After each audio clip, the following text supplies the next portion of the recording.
కరెంటుగా మేము తీర్చిదిద్దినాం. భారతదేశంలో అన్ని రంగాలకు 24 గంటలు ఒక సెకండ్ కూడా కరెంటు పోకుండా ఏర్పాటు చేసినటువంటి ఘనత మా ప్రభుత్వానికి. అది మీరందరూ అనుభవించినారు, మీరందరూ చూసినారు. ఆనాడు కరెంటు పోతే వార్త, ఇవాళ కరెంటు ఉంటే వార్త అనే కాడికి వచ్చింది. ఇది ఎందుకు వస్తుందండి నాకు అర్థం కాదు. ఒక సెటిల్డ్ సిస్టమ్. విద్యుత్ అనేది చిన్న విషయం కాదు కదా, నోటి మాటలు కాదు కదా, కట్టుకథలు పిట్టకథలు కాదు కదా. ఒక అద్భుతమైన వ్యవస్థ. దాన్ని తీర్చిదిద్ది 7.5-8 ఏళ్ళు అద్భుతంగా మేము మొత్తం ప్రజలకు సరఫరా చేసినాం.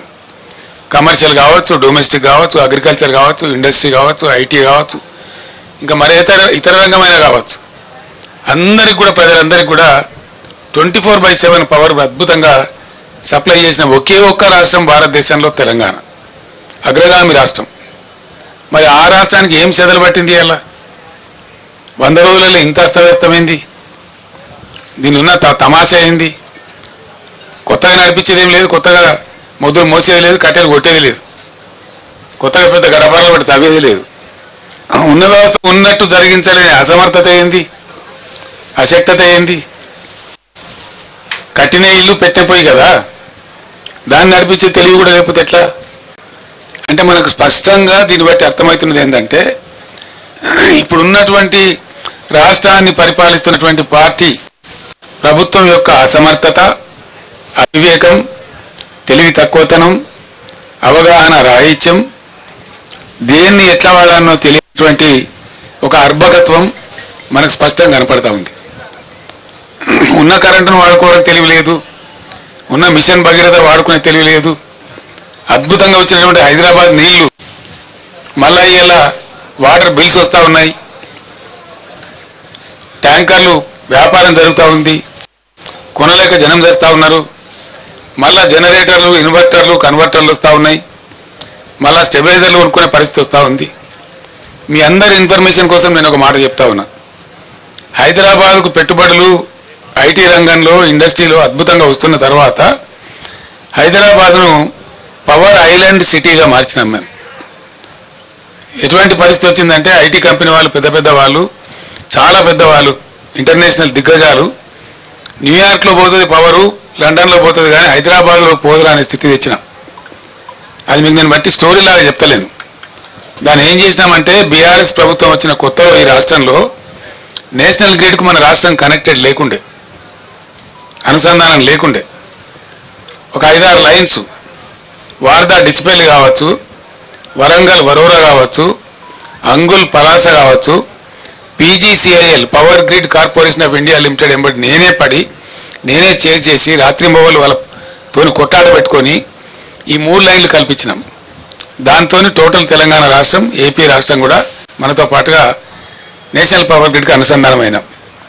దాని ఫలితం ఏంటంటే, మనకు ఏదైనా సందర్భంలో షార్టేజ్ ఏర్పడితే ఇండియా మొత్తంలో ఎక్కడ పవర్నా అక్కడి నుంచి కొనుక్కునేటువంటి అవకాశాన్ని కల్పించగలిగినాం. నంబర్ 1. నంబర్ 2, 7,600 మెగావాట్లుగా ఉన్నటువంటి ఇన్స్టాల్డ్ కెపాసిటీని దాదాపు 18,000 మెగావాట్లకు తీసుకుని పోయినాం. In addition to that 1,600 రామగుండంలో, 4,000 Yadadri thermal స్టేషన్లో, అంటే 5,600 మెగావాట్ల పవరు ఇంకా అడిషనల్గా వచ్చేటువంటి సదుపాయాన్ని కూడా కల్పించినాం. మొన్ననే ఎన్టీపీసీ 1,600 మెగావాట్లు ప్రధానమంత్రి స్వయంగా వచ్చి డెడికేట్ చేసినాడు. నేను వాళ్ళు ఎంబడబడి తరిమి దాన్ని చేయించిన ఆ రోజు 10 సార్లు నేనే రామగుండం వెళ్ళి మీకు ఏం కావాలో, రాష్ట్ర ప్రభుత్వం నుంచి ఏం సహకారం కావాలని చెప్పి అడిగి పర్సూ చేసి దాన్ని కంప్లీట్ చేయించినాం. అఫ్కోర్స్ మా ప్రభుత్వం పోయిన తర్వాత మొన్న వచ్చింది అది, మన ప్రైమ్ మినిస్టర్ వచ్చి దాన్ని డెడికేట్ చేసినాడు. ఇప్పుడు ఆ సప్లై కూడా యాడ్ అయింది. అంటే మా ప్రభుత్వం ఉన్నప్పటికంటే ఇంకొక 1,600 మెగావాట్లలో 85%. ఎన్టీపీసీ ఏం చేస్తుందంటే, ఏ రాష్ట్రంలో ఉందో, ఏ రాష్ట్రం కోసం కట్టినరో దానికి 85% ఇస్తుంది, 15% ఏమో వాళ్ళు నేషనల్ కోసం తీసుకుంటారు. అంటే ఆ ప్రకారంగా అద్భుతమైన కరెంటు ఎంత అయితే 1,600లో 85% అంటే ఆ సుమారు 1,500 వస్తుంది. 1,450 నుంచి 1,500 మెగావాట్లు అదనంగా యాడ్ అయింది. చేస్తే ఈ ప్రభుత్వం పట్టించుకొని చేస్తలేదు, కానీ ఈ పాటికి యాదాద్రిలో కూడా 1-2 యూనిట్లు వచ్చే అవకాశం కూడా ఉండే. అంటే ఇక్కడ 1,500, 1,600 వచ్చే అవకాశం ఉండేది మన సొంతం. దీని నుంచి ఒక యూనిట్ కూడా బయటకి ఇచ్చే అవసరం లేదు.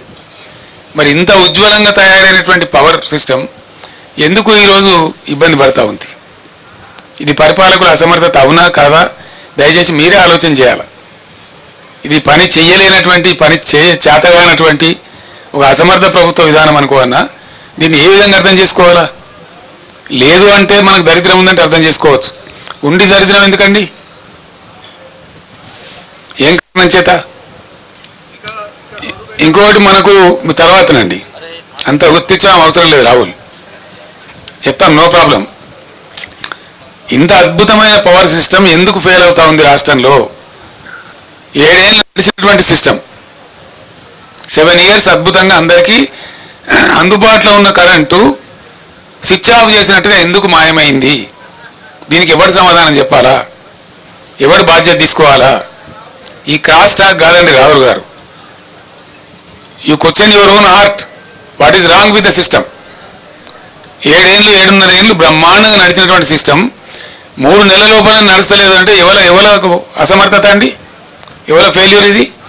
100కు 100% నేను ఆరోపిస్తున్నా ఇప్పుడు ఉన్నటువంటి అసమర్థ, అవివేక, తెలివి తక్కువ కాంగ్రెస్ పార్టీ యొక్క అసమర్థత, మరేం కాదు. వాళ్ళకి వాడుకోవట్లేదు, వాళ్ళకి తెలివి లేదు పాపం.